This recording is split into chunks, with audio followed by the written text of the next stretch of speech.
19. Información en bandeja de plata, la presentación de antígeno. Como vimos en la infección simple del dedo del pie, tener solo unas pocas células inmunitarias no resulta muy útil en una invasión total. Necesitas cientos de miles, si no millones, de células inmunitarias para combatir con eficacia a un enemigo fuerte. Y aunque el sistema inmunitario adaptativo tiene miles de millones de células distintas, cada una con un receptor para cada posible enemigo, solo tiene entre 10 y 12 células con cada receptor único.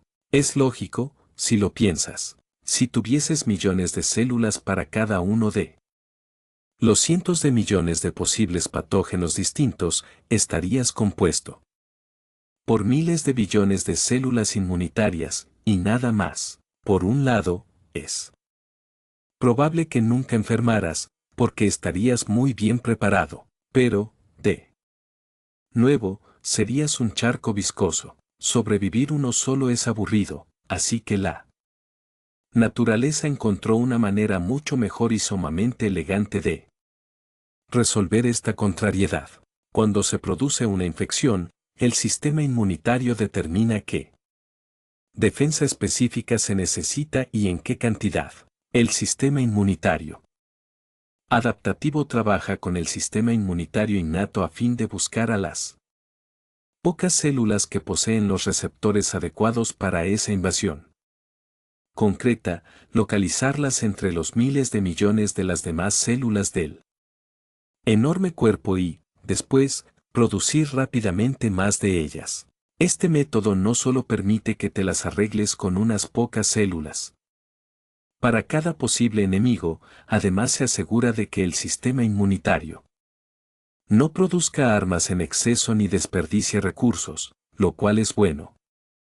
Porque el sistema inmunitario ya consume bastante energía tal y como es. ¿Cómo lo hace? Preparando una presentación. El sistema inmunitario adaptativo no toma ninguna decisión importante respecto a quién hay que combatir y cuándo es el momento de activarse. Este trabajo corresponde al sistema inmunitario innato y es aquí donde interviene la célula dendrítica, esa célula grande y de aspecto extraño, con tentáculos como los pulpos, que va recogiendo muestras. Cuando se produce una infección, se cubre a sí misma con una selección de los antígenos del enemigo e intenta encontrar una célula T colaboradora capaz de reconocer a uno de los antígenos con sus receptores específicos. Y esta es exactamente la razón por la que la célula dendrítica es tan importante. Sin las células dendríticas, no habría una segunda línea de defensa, ni habrían cambiado las tornas en la escena de la batalla provocada por tu infección del dedo del pie. 1. Durante las primeras horas de una infección, la célula dendrítica toma muestras del campo de batalla y recopila información sobre el enemigo, ¿cuál es una forma bonita de decir que se traga a los enemigos y los descompone en sus partes, o antígenos? La célula dendrítica es una célula presentadora de antígeno, lo cual, si lo hicieras tú, sería una forma enrevesada de decir que te cubres con las tripas de tus enemigos. Las células dendríticas, literalmente, desmontan los patógenos en trozos del tamaño de un antígeno y los empaquetan en unos artilugios especiales de sus membranas. En la escala humana, esto significaría matar a un soldado enemigo y después cubrirse con pedazos de sus músculos, órganos y huesos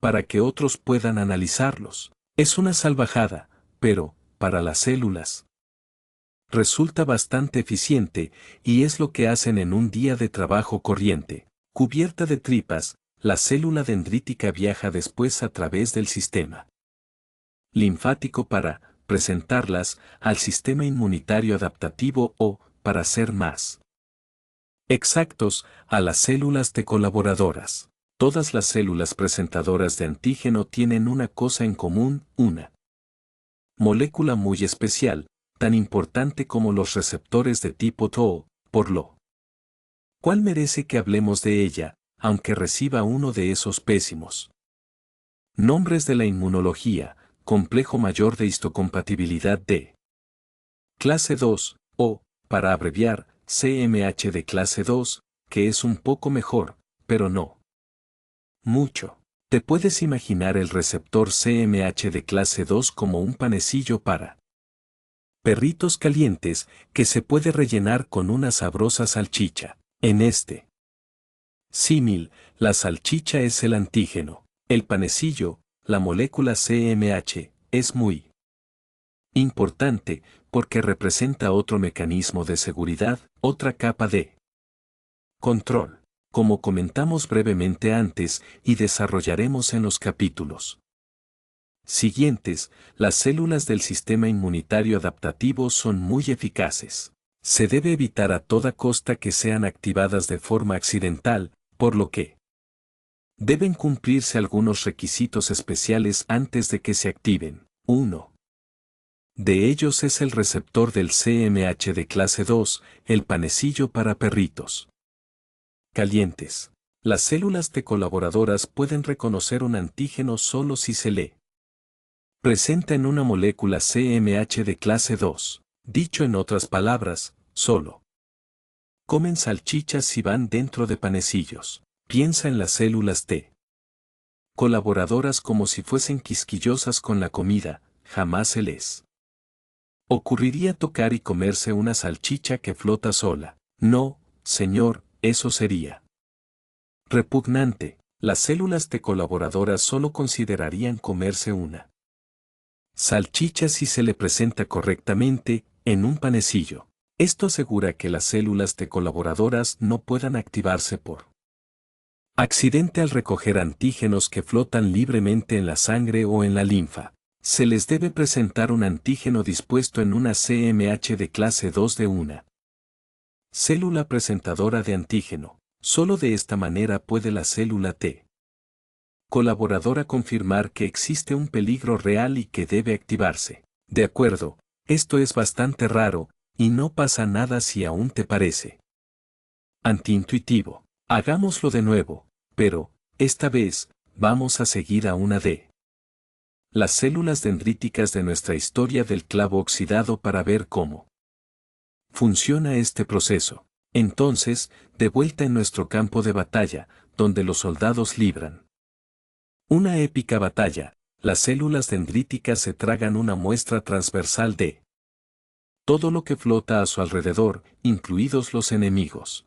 Si agarran a una bacteria, la descomponen en trozos pequeños, en antígenos, las salchichas, y las colocan en moléculas CMH de clase 2, los panecillos, que cubren su exterior. La célula está ahora cubierta de pequeñas partes de los enemigos muertos y detritos del lugar de la infección. Después, la célula dendrítica se abre paso, a través del sistema linfático, hasta el ganglio linfático más cercano para buscar a una célula T colaboradora. ¿Recuerdas que en las megaciudades de los ganglios linfáticos existen zonas especiales para citas? Eran esos lugares de reunión para que las células dendríticas procedentes de los campos de batalla y las células T colaboradoras que viajan por el cuerpo encuentren el amor. Bien, acudamos a uno de estos puntos de encuentro. Nuestra célula dendrítica, cubierta de antígenos, salchichas, que se encuentran en moléculas CMH de clase 2, panecillos, va de célula T en célula T frotando su cuerpo cubierto de antígenos contra ellas, para ver si eso produce alguna reacción. Cuando una célula T colaboradora tiene el receptor correcto, con la forma que reconoce el antígeno en la molécula CMH de clase 2, se conectará con ella, como hacen dos piezas de rompecabezas que encajan a la perfección, con un fuerte clic. Este es un momento muy emocionante. La célula dendrítica ha logrado encontrar a la célula T colaboradora adecuada entre miles de millones. Pero Esto sigue sin ser suficiente para activar a la célula T colaboradora. Es necesaria una segunda señal, transmitida por otro conjunto de receptores de ambas células. Esta segunda señal es como un suave beso de la célula dendrítica, si lo prefieres. Es otra señal de confirmación que, de nuevo, transmite inequívocamente, esto es de verdad, es correcto que te actives. ¿Por qué es tan importante que mencionemos esto aquí? Este es otro mecanismo de seguridad que evita que las células T colaboradoras se activen por accidente. Solo cuando una célula dendrítica, que aquí representa al sistema inmunitario innato, es activada por un peligro real, debe activarse el sistema inmunitario adaptativo, representado aquí por la célula T colaboradora. Resumamos esto una última vez, porque es muy importante y difícil. Para activar tu sistema inmunitario adaptativo, una célula dendrítica tiene que matar enemigos y descomponerlos en pedazos llamados antígenos, que te puedes imaginar como salchichas. Estos antígenos son colocados en moléculas especiales, llamadas CMH de clase 2, que te puedes imaginar como panecillos para perritos calientes. En el otro lado, las células T colaboradoras reorganizan los segmentos de genes para crear un único receptor específico que puede conectarse con un determinado antígeno, una salchicha concreta. La célula dendrítica busca a la célula T colaboradora adecuada que pueda unir su receptor específico al antígeno. Y, si se encuentra una célula T coincidente, las dos células se entrelazan. Pero después es necesaria una segunda señal, como un suave y alentador beso en la mejilla, que le diga a la célula T que todo es correcto y que la señal del antígeno presentado es real. Y solo entonces se activa una célula T colaboradora. Uf, caray, ¿es demasiado complicado? ¿Es realmente necesaria esta danza tan compleja? ¿Por qué todos esos pasos adicionales? Bueno, por repetirlo de nuevo, el sistema inmunitario adaptativo consume tantos recursos y es tan eficaz y tan francamente peligroso para ti mismo que el sistema inmunitario quiere tener la absoluta seguridad de que no se activará por accidente. Por supuesto, el sistema inmunitario no quiere nada, porque no es consciente, probablemente se trate más bien de que aquellos animales cuyo sistema inmunitario adaptativo se activaba con mayor facilidad no sobrevivieron. Hay otro aspecto interesante sobre la activación del sistema inmunitario adaptativo. En cierto sentido, lo que ocurre aquí es que la información sobre una infección es transmitida desde el sistema inmunitario innato al sistema inmunitario adaptativo. Antes nos hemos referido a la célula dendrítica como un portador de información viviente. Al muestrear el campo de batalla y recoger esas muestras en sus receptores, las células dendríticas se convierten en instantáneas vivientes de un campo de batalla en un determinado momento. Una vez que se marcha, deja de tomar muestras y se bloquea. Después de llegar a un ganglio linfático, la célula dendrítica dispone de alrededor de una semana para encontrar a una célula T que activar antes de que se agote su temporizador interno y se mate, como hacen muchas células inmunitarias. Cuando lo hace, borra del cuerpo la información antigua del campo de batalla. Este borrado de información es otro mecanismo que emplea el sistema inmunitario para regularse a sí mismo. En cierto sentido, la célula dendrítica es como un repartidor de periódicos que le lleva las noticias de última hora al sistema inmunitario adaptativo. Al enviar estas instantáneas o periódicos recientes cada pocas horas y finalmente eliminarlas, el sistema inmunitario recopila y proporciona constantes novedades sobre el campo de batalla. Al borrarlas a menudo, se asegura de no trabajar con información antigua. El periódico de hoy, con las noticias de última hora, puede contener información útil, mientras que el de ayer es papel de desecho, que solo sirve para envolver pescado. A medida que la infección remite, dejan de enviarse instantáneas de las células dendríticas al sistema inmunitario adaptativo, los conjuntos de información antiguos mueren y no se activan más células T. Este es un principio fundamental que nos encontraremos una y otra vez. El sistema inmunitario necesita ser estimulado de forma constante para mantenerse activo y, al enviar noticias vivas desde el campo de batalla, que al cabo de un tiempo son borradas de forma automática, puede responder con el vigor estrictamente necesario. Antes de continuar, he aquí un dato interesante: los genes responsables de las moléculas CMH son los más diversos del acervo génico humano, lo que da lugar a una inmensa variedad de moléculas CMH entre las personas. De todas las cosas que son diferentes entre los seres humanos, ¿por qué las moléculas del CMH son tan específicas de cada persona?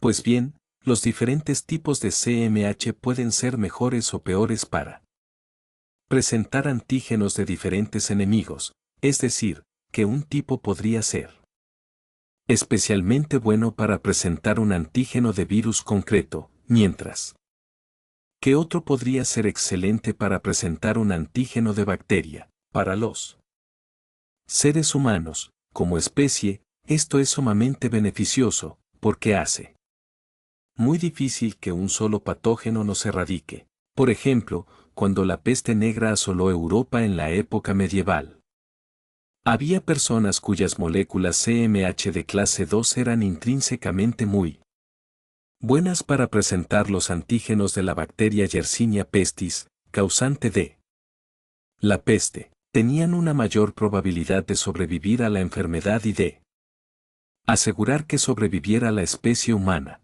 Esto es tan increíblemente crucial para nuestra supervivencia colectiva que la evolución pudo haberlo convertido en un factor contribuyente de la selección sexual. En palabras humanas, encuentras más atractivas a las posibles parejas cuyas moléculas CMH son distintas a las tuyas. A ver, un momento, ¿qué y cómo podrías saberlo? Bueno, puedes, literalmente, oler la diferencia. La forma de las moléculas CMH influye en una serie de moléculas especiales secretadas por el cuerpo, que captamos inconscientemente en el olor corporal de otras personas, por tanto, transmites. ¿Qué tipo de sistema inmunitario tienes a través de tu olor personal? En alemán hay incluso el dicho popular, Jemanden Gut riechen können, que se traduce literalmente como, ser capaz de oler muy bien a alguien, lo cual significa que alguien te gusta en un nivel intuitivo. Esto del olor es de verdad. Aparte del nivel intuitivo, que quizá te parezca acertado, una gran cantidad de estudios han revelado que todo tipo de animales, incluidos los seres humanos, prefieren el olor de las parejas con moléculas CMH diferentes de las suyas. Simplemente descubrimos que, si una posible pareja tiene un sistema inmunitario distinto, huele más sexy. Esta atracción adicional también es un mecanismo que evita la endogamia, al hacer que el olor de tus hermanos biológicos no te resulte sexualmente atractivo y reducir la probabilidad de que parientes cercanos inicien una relación entre sí. Parece lógico, al combinar genes que crean un sistema inmunitario diverso, la probabilidad de engendrar una descendencia sana aumenta en gran medida. Así que, la próxima vez que abraces a tu pareja, ten presente que su sistema inmunitario es probablemente una de las razones por las que te parece atractiva.